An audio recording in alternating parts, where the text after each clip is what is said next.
Hello, hello, and welcome to the original two. I am Zsudayka Nzinga. And Satra Nudara. And we are here to talk with you about 3 subjects that are history or current events. Are you excited? Yeah. Yeah? All right, I think we've got a really juicy show today. Mm-hmm. All right, so before we get started, we have to remember to tell you a couple of things. Hit the like button, subscribe to our website, and subscribe to our YouTube channel, and hit the bell. Ding, ding. We've got merch and stuff too. If you want to support our movement, we would love that. All right, are we ready to get started? Yeah. All right, what is our first subject? September 11th. Ooh, okay. What do we want to talk about with September 11th, which was last week? What did you find out about September 11th? Because how old are you? 11. So you weren't alive when September 11th happened. You were not even thought of. So, I asked you about it because it was like a big thing. Oh my God, I have a question I'm going to ask that you're not going to be ready for. But it's okay. It was the anniversary was last week, and so I thought it would be a good subject for us to talk about in terms of history. So, what did you find out? I found out that a plane crashed into 2 of the tallest buildings, and then the people thought it was an accident at first, but then a second one came, and they were like, "Yeah, this is on purpose." Okay, so I will tell you that on September 11th, I was in college at Hampton. You were? Mm-hmm. So I was in Virginia, 3 hours away from DC. And that day, I will never forget because Hampton has a lot of students that are from New York and are from that area. And so I remember that day I had a very early morning class, like an 8 a.m. class.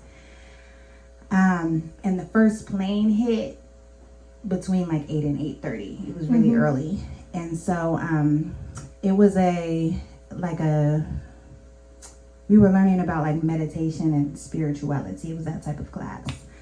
And the teacher, she was real chill, just this real chill white woman. So, we came in and she's like greeting us all with all these blessings and stuff. And we're in the class for like maybe 10 minutes.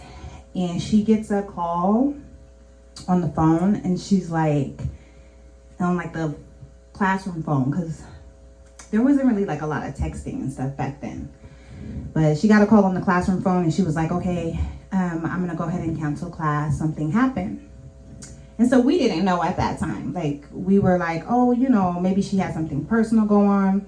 So, I didn't have another class until much later that day. So I was like, well, let me go get breakfast. And so I will never forget, I walked into the cafeteria, and the lady who like ran the cafeteria, she always had a little small black and white TV. Yeah. And they would watch like old shows on the TV and stuff all day. But as I was waiting to get into line, she had the news live, and I didn't realize that's what we were watching. I just see this black and white footage of this plane flying into a building, and it was live, the second plane. So I didn't even know the first plane had happened. And then, and the only reason we knew it was live is because everybody was like, oh my God. Like, because at first, like you said, they thought it was, so she was watching it and she was thinking, oh my God, something happened with the pilot, it crashed. And then it was like, that is a whole second plane. Like, this is something totally different. And then the phones went out. So, like almost moments after the second plane, you could not call out of Virginia, and they locked the campus down, and we had no idea what was going on.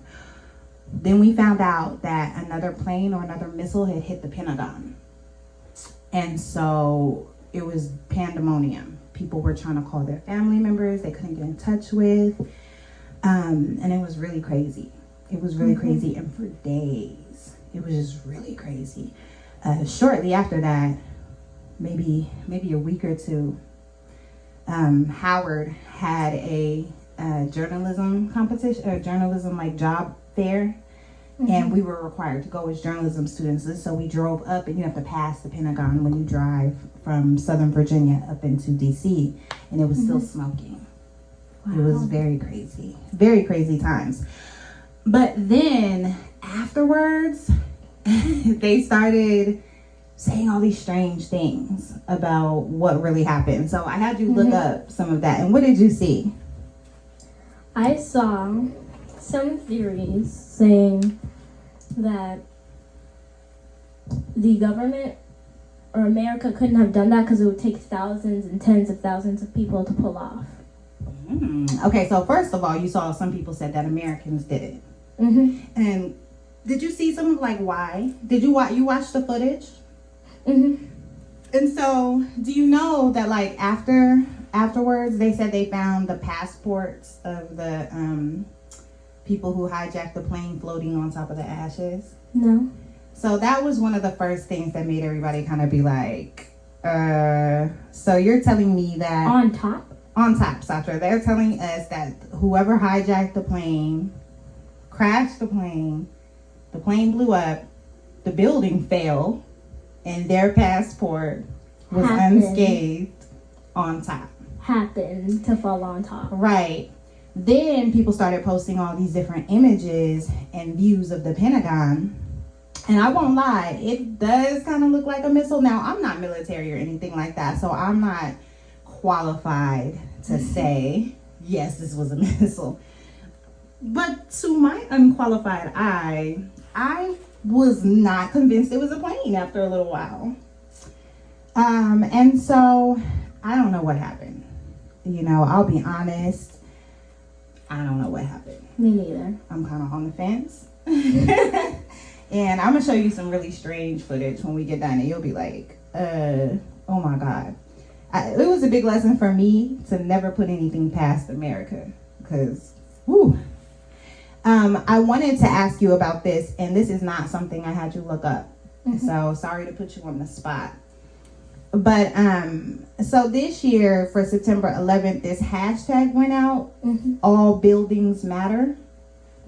And they were posting it because I saw two different reasons. I saw one is that when a black person is killed by the police and we say Black Lives Matter, people respond, all lives matter.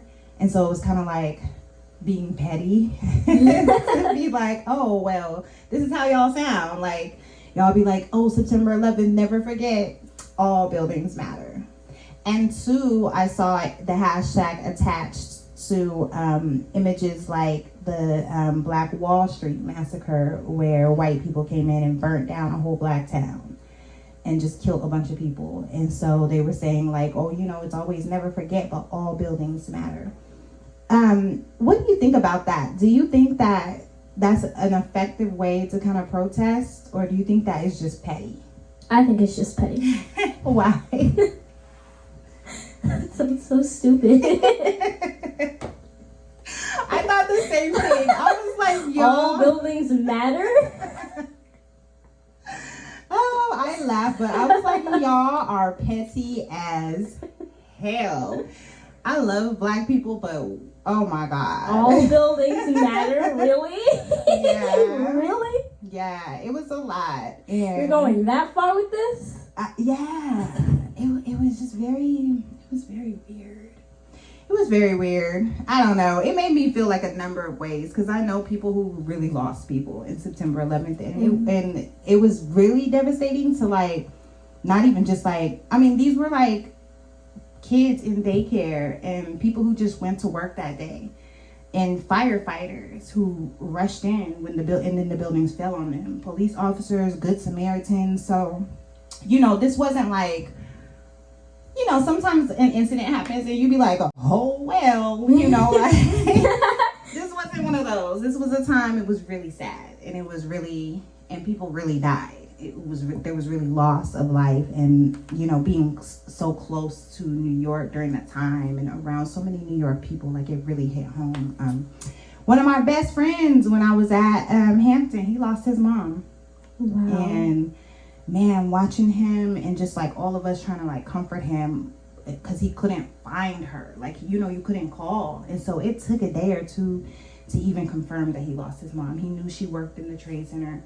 And there was a point where she worked on one of the upper floors. And there was a point where later in the day, they were just like, everybody from X floor up is gone. And she was on one of those top floors, but it took them a while to confirm that she hadn't gotten down. Because, when it hit, so they said the floors that it hit, everybody up, it was a wrap. Yeah, that was suddenly and real fast. Yeah, but, it took a long time, and I think that's some of the hardest things to watch too with some of the footage is like, you see people just jumping because they know they're going to die anyway. But when the plane crashed, so yeah, they had said everybody from that point up, it's a wrap for them. And it's flames, but everybody else down, they tried to evacuate, but the elevators and stuff weren't working. So can you imagine having to try to walk down like 75 flights of stairs? And like, so there were people in those flights of stairs trying to get down when the building fell. So it was just all around a really sad situation. And, so I don't know. I thought it was petty. I feel like sometimes we try to get our grievances across and the timing is not the best. And I think that September 11th is kind of one of those times where it's like, I think we should just let people feel how they feel. So. Yes. All right. Are we ready to move on to our second subject? Yes. Okay. Which one is this? I hope it's the black people one. So we can save the best for last. So are all black people the same? This is a big discussion. Tell me your thoughts first. Do you feel like all black people are the same? I think this is a very important question too, and sometimes a question that we're not allowed to ask. So what do you think? What does 11 think about black people? I don't think all black people are the same. Why not? There are some black people who are born in different places in different times, in different cultures. So have you ever heard of the term PanAfricanism? No. So PanAfricanism is a concept that basically says that all of us, all black people, ultimately are from the same place, from Africa, and ultimately are suffering underneath the same system of oppression. And so rather than us be individual, like I'm this kind of black or I'm that kind of black, it's better for us to fight for blackness or Africanness, like all together. What do you think about that? I think it's better for us to fight all together. Why? Because I feel like a lot of people can just bring up a lot of fights about they're this kind of black or they're that kind of black or she's that kind of black. But do you think that there's some importance to that? To being able to say, like, because like if we said at the beginning, you said all black people are not the same. So how do you get black people who are all completely different and have completely different interests and completely different cultures and history and experiences all to agree to like move in one way? I don't know yet. That's always been one of my biggest struggles with Pan-Africanism too. I grew up, and I would say that I would call my household pretty Pan-Africanist in terms of like, we had to learn about all the different history of all the different types of black people. But the conclusion that I'm really coming to, and this might change as I evolve, is that Africa, we always talk about Africa like a country, but it's a continent with 52 different countries. So it's like the United States of America 52 times. So like everybody speaks different languages. They have different religions. They have different customs. They have different ways they live their life. And then I think the same thing for us too. Like I'm not going to go back to Africa. I don't have like a place in Africa to go back to. I might visit Africa and fall in love with someplace and be like, oh, I'd love to buy a house here, but I'm not like from there, you know? I'm from here, from America. And there's certain things that we do as Black Americans, and I think that culture is important. But I also do think, naked baby alert. All right, so I do think it's important for us to at some point get on our page where, you know, we can fight all together. But I also think that there are individual fights to be had. And you need to get pants. Stuff that's going on in America, like, I need to be really involved in, and it's hard for me then to like go fight for South Africa and go fight for Ghana and go fight for, because I don't even know what. I'm like, well, I don't understand all of what's happening there to be. Excuse me, go put some clothes on. Yeah, you probably do need more than just some underwear. You're gonna get our video shut down. Yeah, you are. How? Because you don't have clothes on. I don't care. I want to get your video shut down. Okay, get out of here. Go play. Daddy's charging your phone. My phone is already charged. No, that charger that you were using doesn't work. I can put a black thing on him. Okay, Bubba, you want to say hi? Box. Hi. Wait, Bubba, come back. What? So we can ask you some interview questions.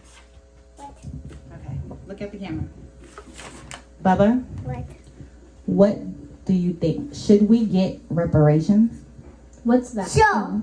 Yeah, reparations means Yeah, should the government yeah, I know. pay us for slavery? For a second, I thought. Yeah. it was something else. Yeah. Smart thinking, Bubba. Bubba, What? should we defund the police? Yeah. Yeah. All right, Bubba. You got any questions for Bubba? Not at the moment. All right, Bubba. It was real nice to have you here. Subscribe, And hit the, like button. yeah, make sure that you give our like button some love taps. Okay, our subscribe button. Go and to the our notification website. bell- Oh, I'm sorry. Oh, go ahead. Let me step back. And the notification bell. Ding. And subscribe to our website, Which is, Terrell Arts DC. and there you can find updates on the many things we have going on. Plus, you can buy. Merch. Hey. All right, we've got. I think mommy's corny. Be laughing at my shoulder thing. All right, are we ready for our third subject? It was an unenergetic yay. Like, trust me, y'all want this. You want these cups, man. All right. What is our third subject? The Cuties movie. Oh, heavy sigh. So, on my Facebook for the last couple of weeks, it has been uproar,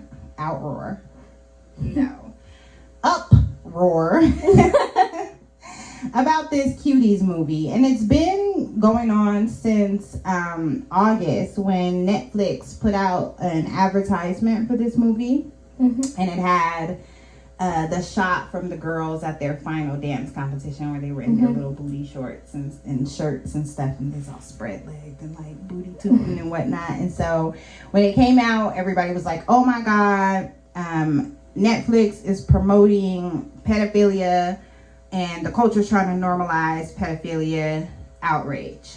Now, I want to put a pin in this conversation very quickly because I do want to be very clear that I do think that there is an element of truth to that narrative in a general sense. That a lot of these actors and actresses and singers, especially when they start off as children, are being sex trafficked. And a lot of kids who are like missing and things like that are being sex trafficked. And yes, I think that there's ways where our television and our movies and things kind of groom our young kids to behave as adults. So I do want to say that is not a narrative I disagree with. But I know that when everybody is mad on Facebook, it's better for me to be quiet, and it's better for me to go see for myself. So when the ad first came out, I looked up the movie. Yeah. And I was going to watch it while I was painting. And it wasn't out yet. And I had Googled it, and so just really randomly, a video from the director, because I had looked it up and I was looking it up on YouTube, giving an interview came out. And she was talking about, this is a coming of age story about these girls who are kind of in the main character who's a girl who's in like an oppressed environment, and she's kind of acting out, and as a result, she ends up kind of exploring some more sexual and adult themes to kind of feel grown and like act out that are inappropriate, and about how she like rationalizes it and figures it out. So I heard that and I was like, okay, well, I'm gonna watch this before I make a decision. So I watched it, and then I asked you to watch it. Yeah. And so before I say what I thought it was important for you to watch it because the girls depicted were all 11. And you're 11, and you're homeschooled, you're in a really like privileged and wonderful environment. And so I knew that some of the things that they're going through, you're definitely not, and you're definitely like not at that point of exploration, or you're not thinking about some of the things that they were talking about, and you really are not around other girls who are, because your circle is we pick and choose who you are able to be around very carefully. So yeah. I know that you're not really like seeing that. Now, if you were in 6th grade, you would be seeing girls who are a little bit more into things than you, or have been exposed to more things than you. So that being said, what did you think about the movie? I think it brings up awareness that this is actually happening. Why? Because it shows all the steps of how this happens. So talk to me more about that, about like just what you saw and what really stuck out to you. I saw how she was making breakfast for her brother. They had to count out the cereal, and that they were kind of poor, and the thing she was going to, it seemed like she didn't want to go there. Seems like she really didn't want to go there. Yeah, so she was sad. She had a lot of stuff going on. Yeah. And then you saw like the mom. Yeah. What did you think about the mom? I think the mom is pressured into being into that culture. Oh, so it was interesting to see, what it was like for her to have to go through her husband taking on a second wife and not having any say. Was the movie hard for you to watch? At some points. Can you tell me why? Because it was embarrassing for me. Like just as a teen girl? Yes. Yes. That's why I had you watch it by yourself. And I told you ahead of time. I was like, listen, they about to be doing some things and but the things that they're experiencing are real things and are somewhat in a realm of normal exploration for this middle school age group. Maturity and puberty is not one size fits all. So some people at 11, you start feeling your body and feeling your crushes. Some people is 12, some people is 13, but it's a normal window of exploration. Just some of the ways in which they were exploring was inappropriate. Like the whole conversation they had about taking pictures of their brother, like that, those type of things were are inappropriate versus We had another visit. Another visit from the little boy. All right, so back to our discussion. Mm-hmm. So right now, a lot of people who are my age are saying that we should cancel Netflix because Netflix is encouraging people to molest children by having this movie on this network. What do you think about that? I don't think it's encouraging them. How? Because that's what people say is like, oh, well, you know, the girls is twerking and they're talking about sex and it's making them age up. And well, it shows the scene where Ami is like having a breakdown. And what's important about that? I think she's having a breakdown because this is too much for her. And so, you know, sometimes when people have breakdowns, they act out, right? Yeah. So do you think it's a movie that is showing like a young person who's just in complete breakdown and acting out? Now, what happened, well, and I don't even want to ask you what happened. To me, when I watched it, it was very cringy for me. Yeah. I was like, whoa, booty shots. Yeah, and like cringy. rock shots and like are just whoa. Yeah, a lot of it was cringy. That's But- part of the embarrassment. Right. But I also thought at the same time that like that is what y'all do. You know, like y'all take booty shots on TikTok and these like and y'all be all of that, you know, like when I grew up we was doing all of that too.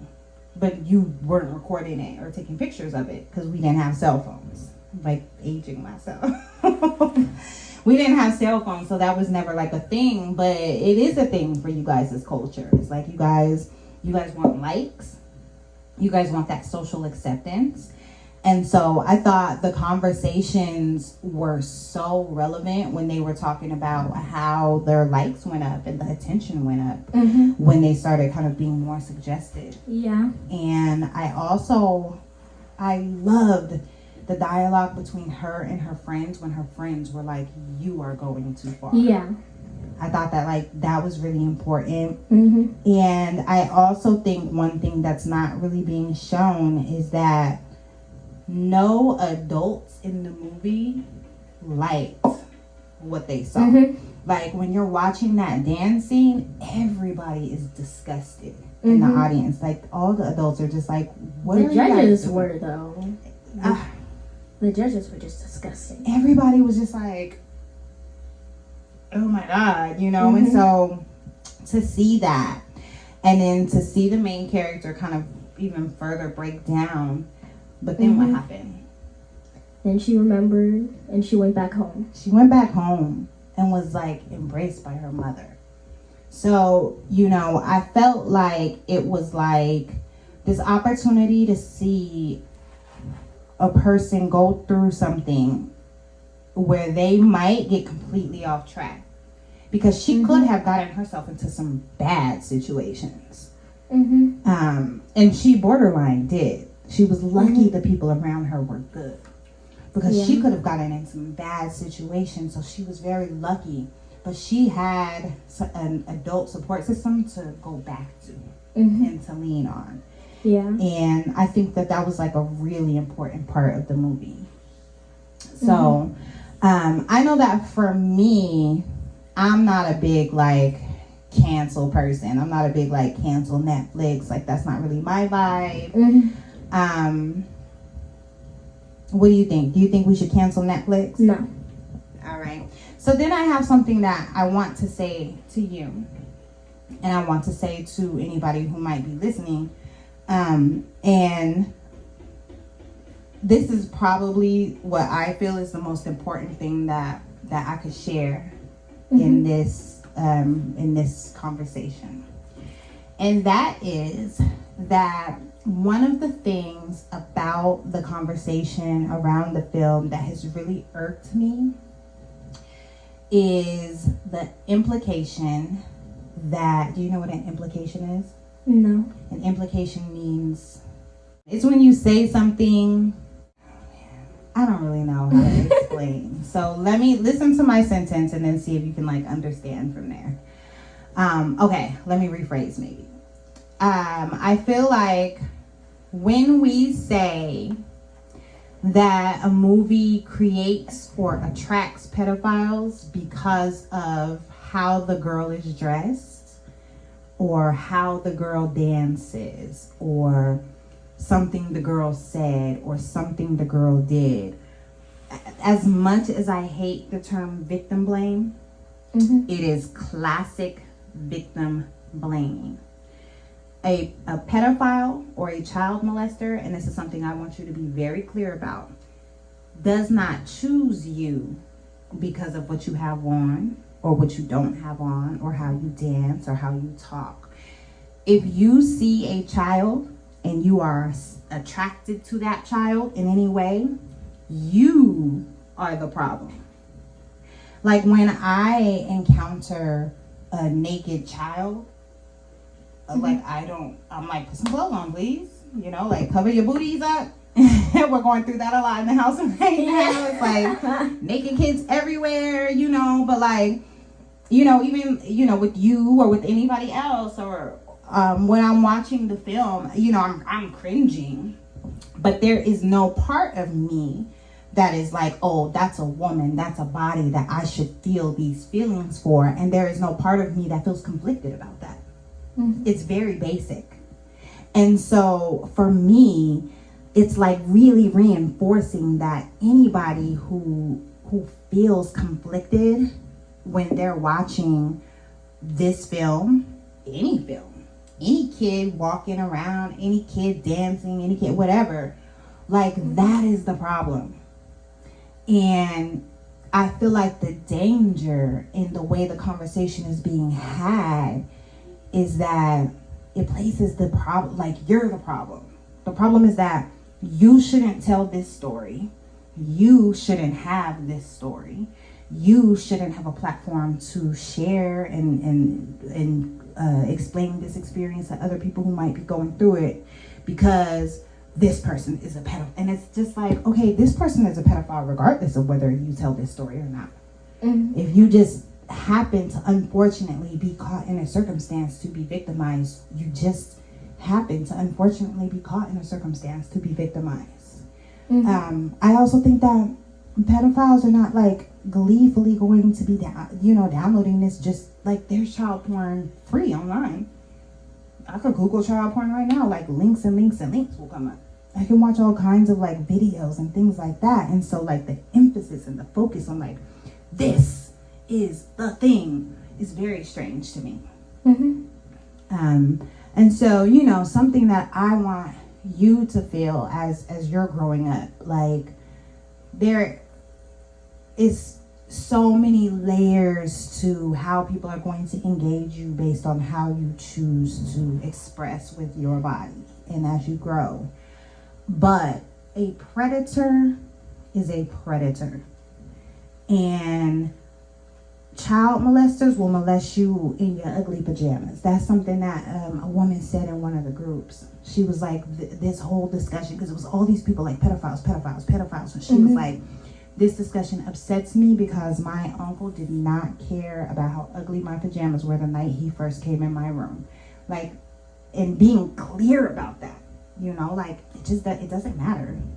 We could literally put you in onesie, baggy pajamas with a bag on your head, and if you're available to be victimized and a predator's in your midst, you will be victimized, you know. So I definitely want you to like pay attention to that narrative as you get older, because you know, even when adult women are raped or are sexually assaulted, it's always like, what did she have on? Was she drunk? And it's like, it doesn't matter. You are the problem. And being able to stand firm in that understanding, I think matters a lot. So, do you have any like questions or any other things that you want to share or say or talk about? No. Okay. Why don't you take us out then? All right. Thank you for watching the original 2. Hit the like button, subscribe, hit the notification bell, and subscribe to our website. Whoop whoop, TerrellArtsDC.com. I am your co-hostess, Zsudayka Nzinga, And this is Satra Nidara, and we are the original 2. Don't eat Bobby cereal.